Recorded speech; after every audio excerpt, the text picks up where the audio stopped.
Right now, the quarterback room consists of 17-year vet Joe Flacco, Kenny Pickett, and draft picks Dylan Gabriel and Shedeur Sanders and Deshaun Watson, who is expected to miss significant time this season due to an Achilles. Although it's uncertain if Sanders will see the field this year, there's still eyes on the rookie. Okay, Kimberly, you want to take this one first? What expectations do you have for Shedeur this season? I just think with girls on this side, boys on this side. Honestly, I just think the fact that they've got 4 quarterbacks, I don't see Shedeur Sanders or Dylan Gabriel being in a position where they would get a ton of time as starters, barring a Joe Flacco major injury. I think that the ceiling is high for Shedeur. I'm a big fan of his, but he has to come in and just grasp the offense before we even talk about what he can do for the Cleveland Browns and leading them to glory and all that. He hasn't even, there are 4 quarterbacks in that room. He still has to earn the job, and most of the training camp reps are probably going to go to Joe. And you got Dylan Gabriel there as well. Mad Dog? Yeah, I think that Flacco will start week 1 when they play in that first game of the year. I think in a lot of ways, I know he was a 5th-round pick, and Lewis didn't like that, and I get it, but I think he got drafted into the right situation, because he got drafted by a team that doesn't have a quarterback that's rebuilding. So he's going to have some chances sometime in the course of the year, if he has a good training camp, good exhibition season, to show that he could be the quarterback of the future of that franchise. I don't know if he's going to be able to do that, but he and Gabriel, he probably more so, will have a chance, Lewis, by week 18 to tell the Browns and their fans, hey, we finally got our quarterback of the future. I don't know if he was drafted to the right place simply because of the fact that they drafted a quarterback who was also a rookie 2 rounds ahead of him. So quite honestly, when that happens, that means you had Dylan Gabriel rated higher than Shedeur Sanders for whatever reason that is. Okay, and with that comes more opportunity for the 3rd round guy than the 5th round guy. So when you're talking about expectations, look, for me, if it truly was a level playing field, truly, which it isn't, and there's no way they can make it that way because there isn't enough time, there isn't enough reps, there aren't enough practices.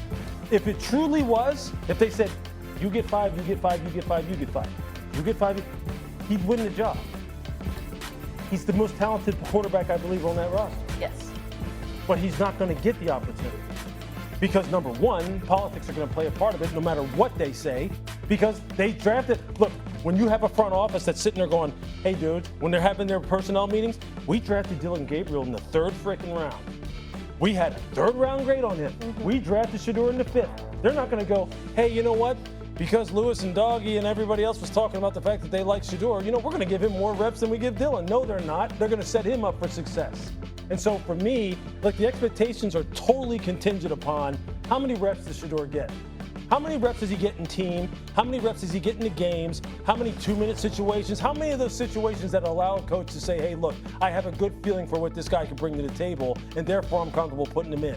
I would venture to say he's going to get very few. Yeah, just the sheer number of bodies that are in the room, plus the fact that for Shedeur to be a starter, you want to see that he's able to command that offense, be able to learn the Kevin Stefanski offense, know where the ball needs to go, know what the defense is doing, and the time of not just the classroom work, but on the field preparation to get him to a point where he is comfortable.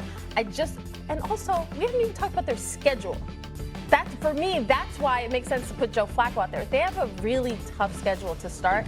I think you might see the young kids later in the season, but it's really, look at Ravens, Packers, Lions, Vikings, straight out of the gate. Out the gate, I'm not putting any of these young guys out there. They're going to take some shots there. Well, first off, what makes us think that Shedeur Sanders is going to be that good? He throws sideways. He took 1 million sacks. Whoa. And 31 teams the first time? What makes us think that Shedeur Sanders is going to be that good? He throws sideways. Throws sideways. What do you mean throws sideways? He throws a lot of short passes sideways. I could put a reel together right now of 20 plays of plus 20 yards down the field. 31 teams passed on him. 31 teams said, I don't want him on my quarterback. I went through 31. I went through this with They can't be all wrong. For literally on air for 6 hours. They all wrong? It's not a matter. Okay, define wrong. Do you think this was just about his physical skills? I think that a team, if they thought he was going to be a big-time NFL quarterback, would have taken him. We don't and you guys are wrong. We don't have enough time to debate. Oh, you guys are crazy. But you know what? The draft has spoken, and I said this on draft night. The draft has spoken, so we're moving on. But if you think that personal biases, No way. What? I've been in those rooms. I know they do. They want to win. They want to win. Yeah, if the Giants thought that Sanders was better than Dart, let me tell you they what else they want to do. him. Let me tell you what else they want to do. Teams also want to win their way and with the players that they want. They obviously feel that Sanders is not that kind of player. And you know what colors sometimes the players that people want? How they feel about those players personally. Okay, right. here's what we're going to do. all. We're going to take a commercial break. We got your big segment coming up. If you guys want to revisit this later, I'll make it happen for you. Come. I mean, whether you were in a coma when I answered Tom's question, or typing on your phone or tweeting, I don't know, but I spent 5 minutes answering that question. And I could go back through it, but I'd rather not. I don't know That's why. classic Mike right there. Attention to detail, man. Like everybody. We're not gonna make the same mistake twice. None of y'all. As the reporter sitting here, I'm not a fan of that. I'm not a fan of the I agree Vrabel, with you. like, Not a he's fan. right. He is right, but you also don't have to embarrass people like that. And he does that a lot. I'm not a fan of reporters repeating questions. I'm with you, Kimberly. High five. Okay. Get their ass, Mike. Right. On we go to Pittsburgh. It is the start of a new era. Aaron Rodgers beginning his 21st season in the NFL as Steelers training camp begins today. Pittsburgh seemingly all in with the soon-to-be 42-year-old quarterback with a goal, at least in the first place, of winning their first playoff game since 2016. And she has been a long-standing regular on this program. She's about to become a lot more regular. She is our Steelers reporter, Brooke Pryor, who joins us live now from Steelers camp. All right, so take us right to the moment there. Rodgers showing up today, training camp. What does everybody need to know? Well, Greeny, Rodgers will be here in about an hour. I've got my pillow ready for move-in at these dorms. I'm sure Rodgers will have one also. I'm told that players even have an option if they would like to upgrade their mattresses from the standard Twin XL. That is an option, but I just caught up with a coach as he was walking around getting his morning workout in, and he called this a slice of football heaven. We are in Latrobe at St. Vincent College, where the Steelers have had training camp here for nearly 60 years. Aaron Rodgers, by the way, is not unfamiliar with going away to training camp. When he was with the Packers, they went away to St. Norbert College, so he's familiar with this setup.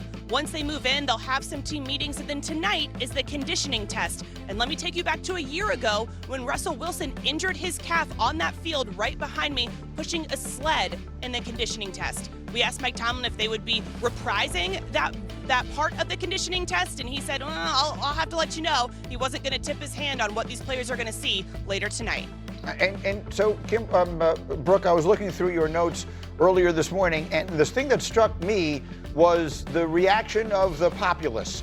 I'm in New York, I'm a Jet fan, and when Aaron came to the Jets, we lost our minds. We were talking Super Bowl and all that sort of thing. What has the reaction of the fan base so far been in Pittsburgh? The Yinzers are maybe a little less excited. They're losing their minds, but for other reasons. I can tell you that I've had some people say that they're excited. What do the Steelers have to lose? Might as well try Aaron Rodgers. I've got other fans, some friends of mine who are season ticket holders. They said they're not going to go to a game if Aaron Rodgers is the starter. Hello, xin chào tất cả mọi